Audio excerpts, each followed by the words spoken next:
Well, it is Saturday morning, and I awoke to find that the orange criminal once again had a late-night Truth Social meltdown as the verdict in his New York criminal trial fast approaches.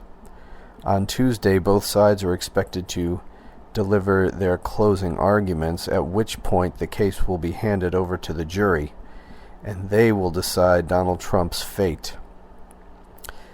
As that decision draws near, Donald Trump is becoming increasingly unhinged as the prospect of becoming a convicted felon is starting to set in. Let's take a look at a few of his rantings. This is the first. It began around midnight, and in all caps he writes, "Legal expense equals legal expense."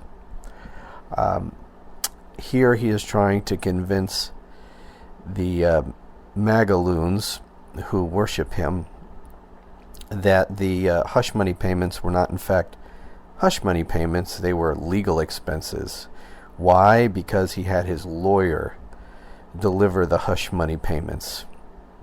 That doesn't make it a legal expense, asshole. Okay, next one. Let's put the president in jail for 150 years because a legal expense to a lawyer was called by a bookkeeper a legal expense to a lawyer. What else could you call it? Crooked Joe Biden witch hunt, election interference, make America great again. Well, let's unpack this, shall we? Let's put the president in jail. No one's talking about putting the president in jail. We're talking about putting you, Donald Trump, in jail. And you are not the president. Number two, legal expense. Yeah, we've already dealt with this. Paying a porn star to keep her mouth shut is not a legal expense. Doesn't matter who you have deliver that payment to her. If you have a lawyer do it, that doesn't somehow magically convert that hush money payment into a legal expense. Crooked Joe Biden witch hunt. This is a criminal case brought by the state of New York. The Biden administration has nothing whatsoever to do with it, you ignorant piece of shit. Okay, let's move on. I have a great case, but with a rigged and conflicted judge. History proves, however, that I would be far better off with a bad case and a great, fair, and honest judge.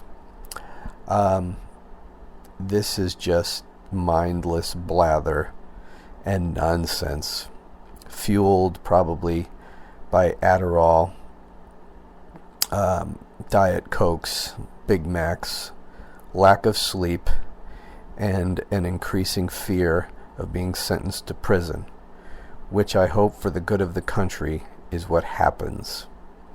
I think you get the flavor. Let's read one more, shall we?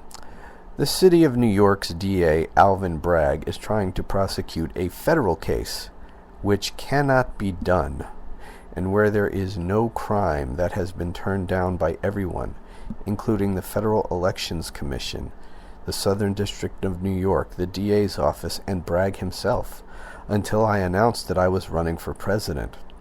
This case could have been brought 7 years ago, but wasn't. It is another crooked Joe Biden election interference hoax. Again, this is a state case, dumbass. Let's take it from the top here. Alvin Bragg is trying to prosecute a federal case which cannot be done. Again, it's a state case, you stupid, stupid man.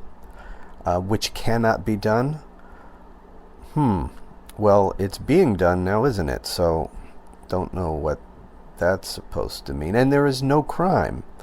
Well, if it's a federal case being brought in state court and there is no crime, then what is this raving lunatic worried about? Because if what he is saying is true, and this case has been brought by the Biden administration through Alvin Bragg, and it's in front of a corrupt partisan hack judge presiding over a case that's a federal case brought in state court where there's no crime, then he is going to win quite handily on appeal. So what does he have to worry about?